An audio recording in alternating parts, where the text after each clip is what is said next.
Hey everybody, welcome back to story time for our over 12-year-old group where we are reading The Day My Butt Went Psycho. This book is so great. I don't even want to put it down. I just want to keep reading. We are almost finished with this. It's getting very exciting.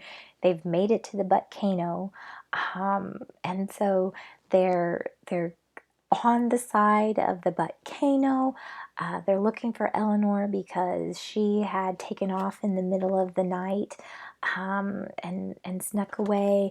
There's suspicion, that the kicker is a butt sympathizer and that he's a double agent or something like that, and he's not really helping them, that he's kind of sabotaging the whole thing. And so it's kind of getting really, really intense. And the last thing that happened at the very end was that the smacker had fallen off of the edge of the volcano, and then it was just like craziness was going on, right? That they had finally gotten up there, and so it's a real cliffhanger, right? So we're on chapter 8 that's called The Volcano. And we don't have, we have chapter 8, and I only think we have, 3 more chapters after that? We don't have much. There's not much left in here. So I'm very excited. So we're going to go ahead and get through chapter 8. I don't know if I can stop, though. I want to keep reading and finding out what's going to happen. So let's go on with chapter 8. So The Day My Butt Went Psycho by Andy Griffiths. Zach was stunned. The smacker? Dead. It was impossible. He looked around for the kicker, who was running back down the slope toward him. The kisser managed to pull himself over the ledge just as the kicker arrived. He lay on the ground, breathing hard. "What happened to the smacker?" said the kicker. "She seemed to lose her balance," said the kisser, panting. "She was helping me up, and she slipped. I tried to save her, but I couldn't do anything. She fell." The kicker was staring down at the kisser. "Get up," he said coldly. "I beg your pardon?" said the kisser. "Get up so I can kick your butt," said the kicker, "like I should have done a long time ago." "Look," said the kisser, standing up, "I know you're upset. I am too, but at a time like this we have to stick together. We're friends, remember?" "You're no friend of mine," said the kicker. "You killed the smacker." "Don't be ridiculous," said the kisser. "It was an accident, wasn't it, Zach? You saw it." But Zach couldn't speak. He was still too shocked. Besides, he hadn't seen exactly what had happened. All he knew was that one moment the smacker was there, and the next moment she wasn't. "Accident my butt," said the kicker. "The smacker was a great butt warrior. She doesn't just fall off the edge of a cliff for no reason. Not unless she was pulled over." "Think about what you're saying," said the kisser. "I have thought about it," said the kicker. "I've had my suspicions about you for a long time, and now I'm going to kick your butt."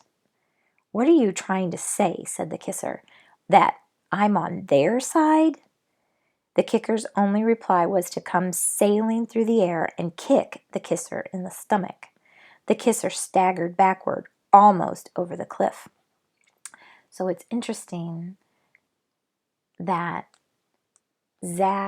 Eleanor had told Zach that she suspected the kicker was working with the butts and was a butt sympathizer, but now the kicker just accused the kisser of being on the side of the butts, that he actually pulled the smacker off of the cliff, and then it wasn't an accident. So everybody's turning on everybody. Nobody trusts anybody anymore.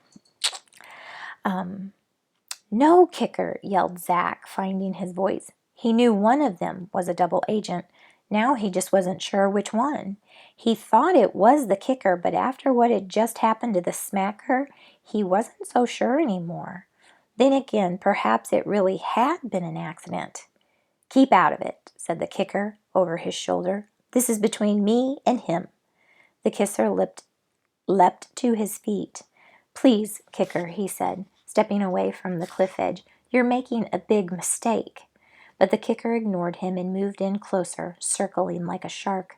The kisser raised his hand to his mouth, kissed it, and then blew the kiss at the kicker. The kicker ducked as if dodging a bullet. "Cut it out," he yelled. "Fight like a man, you lousy butt sympathizer." The kicker charged forward and kicked, but was blocked in midair by another one of the kisser's hand kisses. He fell to the ground with a crash. Zach knew he had to do something. He had to stop them before they destroyed each other. The kicker and the kisser were grappling on the ground at the edge of the cliff. The kisser was on top of the kicker, trying to kiss his neck, but the kicker's legs were under the kisser's stomach, holding him at bay.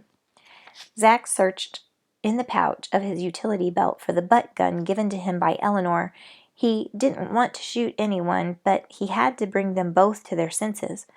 Without their help, Zach knew he didn't have any hope of getting out of the volcano and helping Eleanor. He found the gun and released the safety catch. "Hold it right there," yelled Zach, "or I'll fire." They both froze and looked at him. "Good work, Zach," said the kisser, getting off the kicker and walking slowly toward Zach. "Give me the gun. There's a good boy. I'll handle this." Zach looked at the kisser. He sounded so reasonable and trustworthy that any doubt Zach had about him completely disappeared. He was about to give the gun to the kisser when the kicker yelled, "Don't do it," he said as he jumped to his feet. "Don't let him charm you. He's been working for the butts all along. Give me the gun." The kicker started moving toward Zach as well. "Hold it right there," said Zach, suddenly full of doubt again. "Both of you." Zach didn't know who to believe. He swung the gun from the kicker to the kisser and back again. It was impossible to work out who was telling the truth, and yet he had to be sure. The fate of the world depended on it. Suddenly there was a noise. Zach glanced to his right. A buttmobile was landing beside them. BH-007. It was Eleanor's buttmobile. But that's impossible, thought Zach. The last time he'd seen the buttmobile, it had been a crumpled mess in the great windy desert. It fit only for Ned Smelly's junk collection. Unless... Zach held his breath as he saw the hatch handle spinning. The top flipped open. Ned Smelly poked out his head. "Ned," said the kicker, clearly glad to see him. "Ned," said the kisser, his face white as if he had just seen a ghost. "Ned," said Zach. "But how?" Ned pulled himself out of the hatch, walked across the roof, and jumped down. He was armed with Eleanor's leaf blower. "I came as soon as I could," he said. "I fixed the buttmobile. I had to warn you about the double agent on your team, but I see you've already found him, Zach." "Well, sort of," said Zach. "I'm just not exactly sure which one he is." "I think I can help you there," said Ned, with his leaf blower pointed at the kisser. The kicker swore. "Traitorous dog," he said. "It's the kisser?" said Zach. Ned nodded grimly. He wasn't smiling anymore. "But how can you be sure, Ned?" said Zach. "He came to me in my shack after you'd left," said Ned. "He tried to kill me." "I did kill you," said the kisser. "I gave you the kiss of death. It never fails. How did you survive?" "My stink protected me," said Ned. "I've often been told it's strong enough to wake the dead, which is exactly what it did. I came as soon as I could to warn the others." "Now I'm really going to kick your butt," said the kicker, walking toward the kisser. Suddenly there was a huge explosion from the side of the vent. So the kisser is the double agent, not the kicker like Eleanor had thought. A blast of hot gas shot out and knocked them all flying. Ned fell flat on his face, and as he did, he lost his grip on the leaf blower. It fell onto the ground in front of him. The kisser acted fast. He rushed over to the leaf blower, picked it up, and then pulled Ned up by his collar, holding Ned against him like a shield with the leaf blower aimed at his temple, his forehead up here. The kisser faced Zach. "Drop your gun, Zach," he said, "or Ned gets it. And this time, his stink will not protect him. I'll make sure of it." Zach had no choice. The kisser had outmaneuvered him. He couldn't shoot. He might hit Ned. Zach dropped the gun. "Kick it to me," said the kisser. Zach kicked it across the ground. The kisser put his foot on it. "I'm very sorry," he said, pointing the leaf blower at Zach and the kicker, "but I'm going to have to eliminate you all." "But why?" said Zach. "Because you are threatening the success of the revolution, and I cannot allow that to happen," he said. "When did you switch sides?" said the kicker. "It was in Botswana," said the kisser. "When we were fighting the Great Butt Uprising of '98, I was captured by a group of rogue butts. They held me prisoner in a drain for 2 months. "I remember," said the kicker. "I risked my life rescuing you from that nightmare." "It wasn't so bad, really," said the kisser, "once you got used to it." The kicker shuddered. "They must have brainwashed you," he said. "No, they didn't brainwash me," said the kisser. "They befriended me. It was during those 2 months that I began to see that butts are not to be feared. They are an amazing life form. So simple, so elegant, not at all like I had imagined them to be. They were funny, warm, generous, wise." "Spare me the details," said the kicker. "They're butts, and they want to take over the world." "Oh, yes," said the kisser, his eyes shining. "And why shouldn't they? We humans have made a mess of it. Butts are the future. They are the whole point of evolution, and it's not only an honor but our duty to serve them." He turned to Zach. "You should be proud of your butt, Zach. Very proud." The kicker shook his head. "I feel sorry for you," he said. "On the contrary, kicker," said the kisser. "It is I who feel sorry for you. Now, you must die."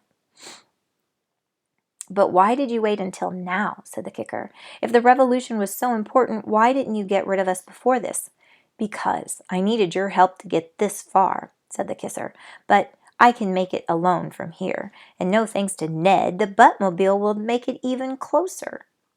Now I can go forward and receive the honor of being one of the first humans to be rearranged.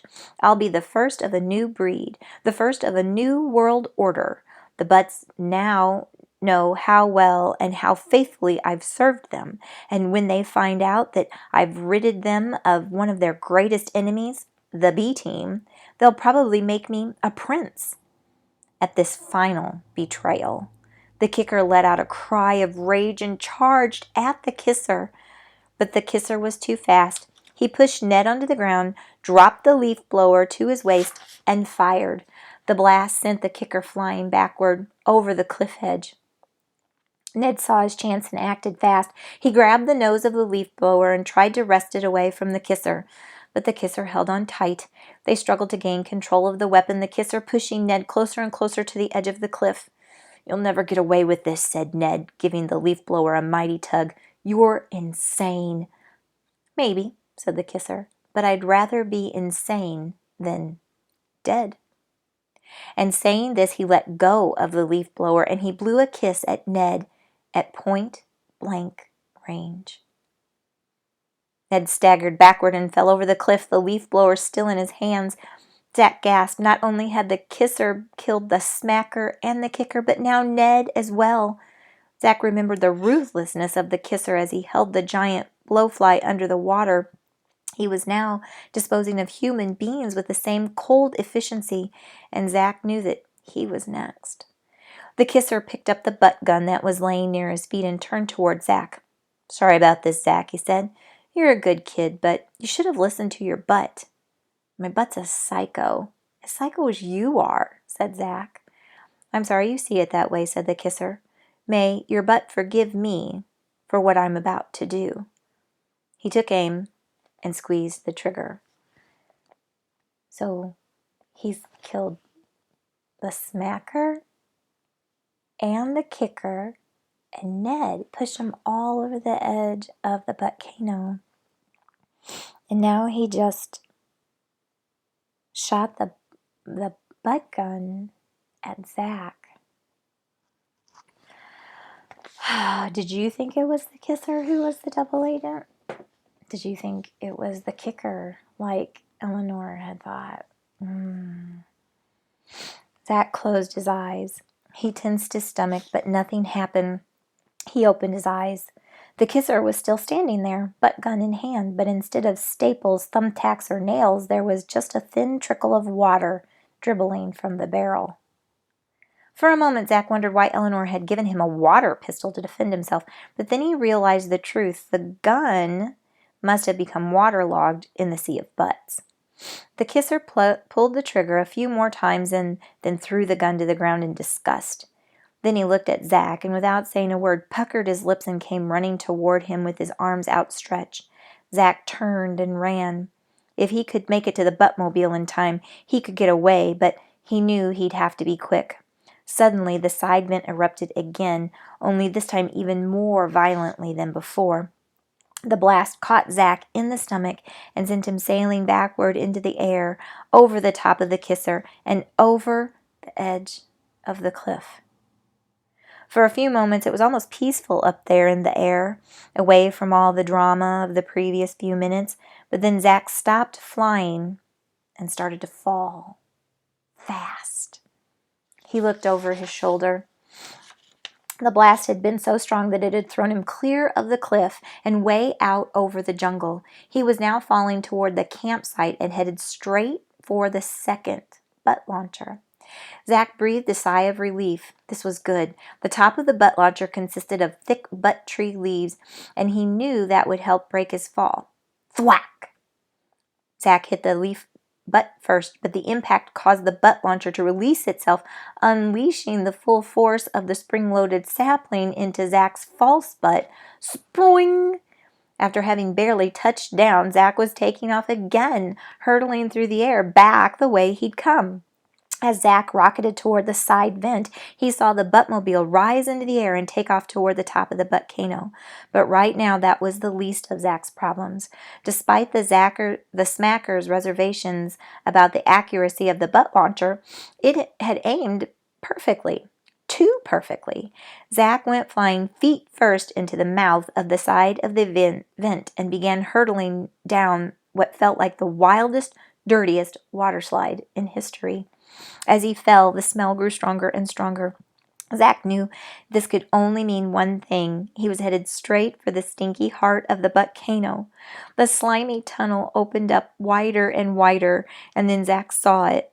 The vast, reddish-brown lake that was giving off a stink of epic proportions, a bubbling, steaming cauldron of horror, broken only by what looked like giant white worms, with Zach guessed were maggots that the Smacker had predicted would be there. Zach rolled over onto his stomach and tried to grab something to break his fall, but he was going too fast and the rocks were too slippery. The lake loomed ahead of him. Zach saw an overhanging piece of rock at the end of the tunnel. He knew it was his last chance. He flexed his fingers, reached up, and somehow managed to hold on to it. He was safe. Well, as safe as it was possible to be hanging from a rock, his feet almost touching a lake full of giant maggots, and who could tell how many million gallons of one of the most toxic substances known to humans.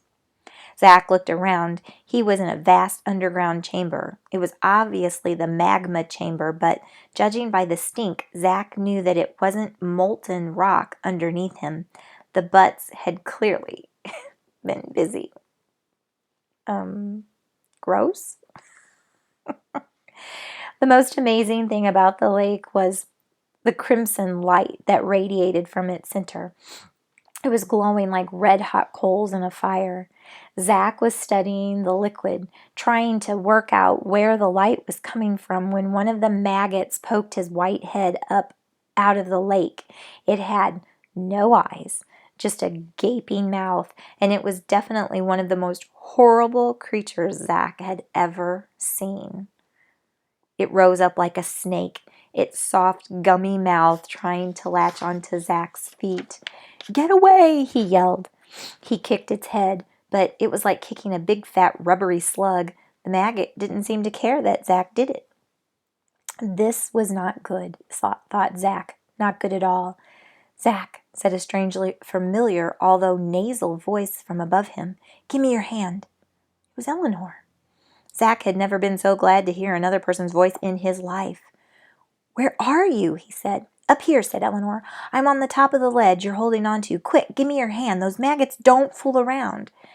Zack hated to let go of the rock, but he also hated the idea of a maggot sucking his insides out through his toes even more. He reached up. The maggot, seeming to sense that it might be about to miss out on a meal, made a sudden lunge for his foot. Zack felt its mouth close around his toes, but at that moment his hand met Eleanor's, and with a massive jerk, she pulled him upward. Thank goodness. "Welcome," she said. Zack noticed that she had 3 clothespins on her nose. She took 3 clothespins from Zack's belt and handed them to him. "You better put these on," she said. "You are going to need them." "Thanks," said Zack, clipping the clothespins onto his nose. "Are you okay?" "Don't worry about me," said Eleanor. "I can look after myself. Besides, there are no butts around here. This is just the storage pool. The butts must be in another part of the volcano, but I've got no idea where." "How come you came here alone?" said Zack. "I had to find my father," said Eleanor. "I had to know for sure." "That's what I thought," said Zack. "It wasn't just to find your father, though, was it?" "What do you mean?" said Eleanor. "You came here to kill my butt," said Zack. "I told you," said Eleanor impatiently. "I came here to find my father." "And to kill my butt," said Zack. "Yes," said Eleanor. She looked at Zack defiantly. "And not just your butt either. I'm going to kill the great white butt and any other butts that try to stop me. I don't know if you've realized it yet, Zack, but butts are about to take over the world. I couldn't bear just sitting around doing nothing." "But we weren't doing nothing," said Zack. "We had the nuclear butts." "They weren't going to solve anything, and you know it," said Eleanor. "The volcano would have erupted sooner or later. The kicker was all for nuclear butts, remember? And he's on their side." "You're wrong," said Zack.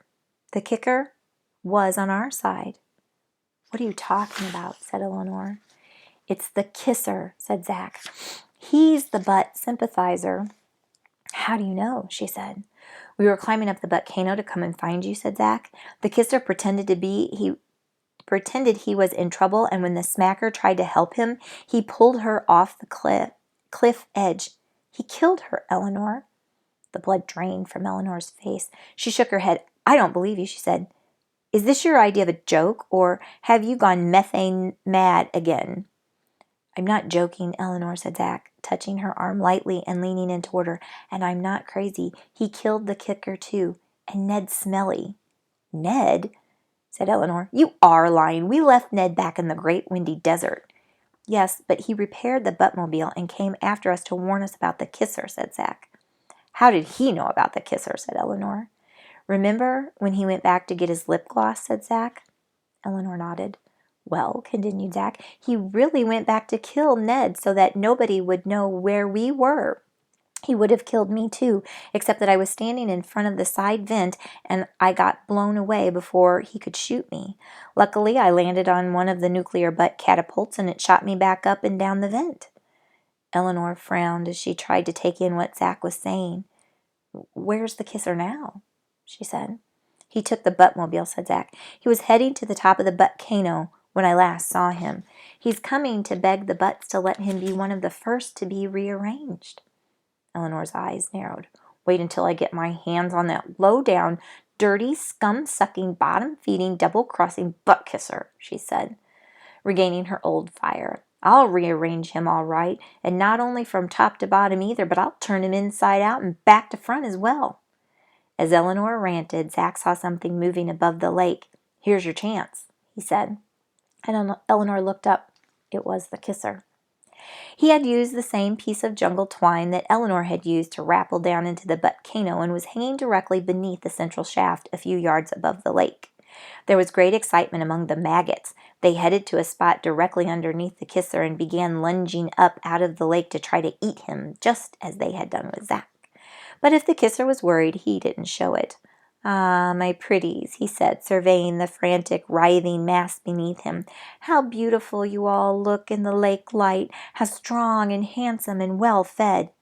As he spoke, the maggots gradually stopped their lunging and one by one began to sway gently underneath him. "What's he up to?" whispered Eleanor. Zack shrugged. "It's hard to say," he said, "but it looks like he's hypnotizing them." As the kisser continued to croon, more and more of the maggots rose up out of the lake, all swaying in unison, all apparently completely under the power of the kisser's hypnotic charm.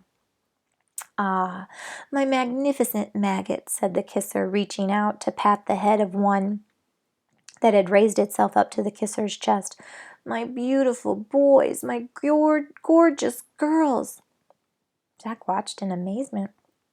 "They love him," said Zach. "They just love him." "I don't know who to feel more sorry for," said Eleanor, screwing up her face. "Him or the maggots?" The maggots were now all trying to raise themselves high enough to be patted by the kisser. He was doing his best to pat them all, but he only had one free hand. The kisser, who had obviously been enjoying their adoration, now appeared to become slightly agitated. "Down, my darlings," he said, trying to push them away. "Back into the lake now." But the maggots were not listening to him. They had formed a tight circle around him. Some had even wound themselves around his legs. Now," said the kisser, "that will do. Get down, please." Zach could see the kisser was trying to pull himself back up the twine and was being dragged down by the maggots. Zach looked at Eleanor. "What should we do?" he said. "Nothing," said Eleanor. "We can't leave him here," said Zach. "He'll fall." "So," said Eleanor, "he deserves it." "Nobody deserves that," said Zach. "And nobody deserved to die like the kicker and the smacker and Ned Smelly," said Eleanor. "He's a murderer, Zach." "You will be too, if you don't do something," he said. "We both will be." "Help!" screamed the kisser. "Eleanor, are you there? It's me, the kisser. I need help." "You weasel!" yelled the Eleanor. The kisser stopped struggling. "Eleanor," he said, looking all around them, "where are you?" "Where's the rest of the B team?" she said. The kisser didn't answer. "Well," said Eleanor. "They were all killed while we were climbing up the volcano to come to rescue you," said the kisser, still trying to pull himself up the rope. "It was terrible." "You're a liar," said Eleanor. "Tell me the truth, the whole truth this time." There was another long pause. The only sound was the slurping and smacking of the maggots as they tried to pull the kisser down into the steaming brown lake. "Well," said Eleanor, "what's it to be? Truth or maggots?" "I know where your father is," said the kisser. "Help me down from here and I'll tell you everything. I swear. I'm slipping. I haven't got much time." As he spoke, the maggots pulled him closer to the end of the rope. They were winning this tug of war. Eleanor watched impassively. "Eleanor," said Zach, "we've got to save him. He could help us find your father."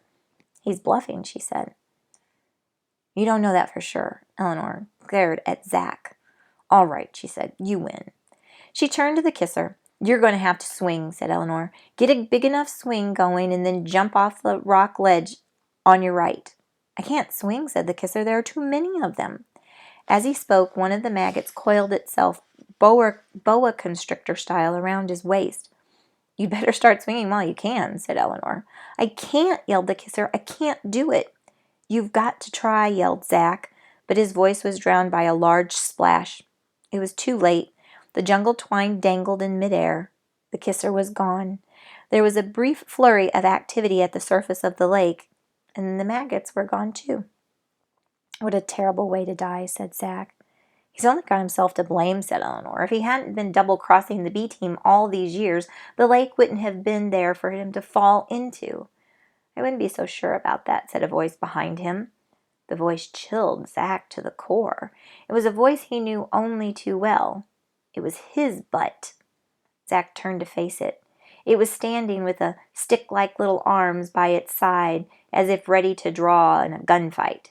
"We need to talk," said Zach. "About what?" said his butt. Zach shrugged. "About you, me, all of this," he said. "How did you know I was here?" it said. "I followed you to the Midnight Butt Rally," said Zach. "I found out everything." Zach's butt looked at Eleanor. "Are you his girlfriend?" it said. "No," said Eleanor, with a look of disgust on her face. "That's too bad," said Zach's butt. "You're cute." "Pity the same can't be said about you," she said. Said Zach's butt. "Fiery temper. I like that in a girl." "Okay, you asked for it," said Eleanor, advancing on the butt, her arms outstretched. "I'm going to rip you in half." Zach's butt only reply was to laugh, spread its cheeks, and take aim at Eleanor. Zach watched, terrified, as Eleanor placed her hands together in front of her chest, just like he'd seen the smacker do. "Praying won't help you," said his butt. "You're the one who should be praying," said Eleanor, unleashing the full force of a double-handed atomic power smack on both cheeks of Zach's surprised butt. It reeled backward, Eleanor's handprints clearly visible on its white flesh. Zach's butt raised its hands to its cheeks and gently touched the places where Eleanor had hit it. "That was a big mistake," it said. It turned around, placed its face against the floor, and launched itself toward Eleanor, aiming straight at her head. Eleanor threw herself back and gave it a midair donkey kick. Zach's butt flew off behind her and landed hard on the rocky ground of the volcano. Zach's butt picked itself up. Looking dazed, it now had a red mark in the shape of Eleanor's foot, in addition to the handprints. "That was your second big mistake," it said. Zach's butt curled itself up and came rolling at Eleanor like a bowling ball. Eleanor had nowhere to go. She dropped to her stomach, placed her head level with the butt, and puckered up. Wham! Zach's butt hit Eleanor's face full on, but she managed to kiss it, and the butt immediately fell backwards. Zach's stunned butt picked itself up and started to stagger toward her on drunken legs. But just as Eleanor was preparing to deliver a knockout kiss, Zach stepped in between them. "No!" yelled Zach. "Get out of my way," growled Eleanor. "No," said Zach. "Violence isn't going to solve anything. We have to talk." "What a good idea," said Zach's butt, cowering behind him. But Eleanor was in no mood for talk. She grabbed Zach's shoulders, threw him to the ground, and advanced on his butt. But Zach was fast. He lunged forward, grabbed Eleanor around the legs, and pulled her down. She fell hard, slamming her head against the ground. Zach got ready for her to get up and come at him again, but she didn't. She lay very still, unconscious. Zach gulped. He didn't mean for that to happen. "Thanks," said his butt, producing a roll of toilet paper and starting to twist it into long strands. She was out of control. She could have hurt someone. "You're the one who's out of control," said Zach. When are you going to stop all of this nonsense and come home?" "I'm not coming home," said Zach's butt as it hopped onto Eleanor's stomach. "Leave her alone," said Zach, stepping toward the butt. "Keep back, or I'll do something that will make your eyes water," said his butt, tying her wrists together with the toilet paper. "I don't mean to be ungrateful, but I can't allow you or her to endanger the success of our mission." Zach stopped. He had to be careful. His butt was dangerous. He didn't want to end up like his grandmother's cat.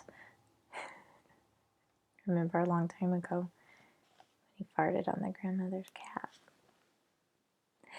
"Do you have any idea who she is?" said Zach.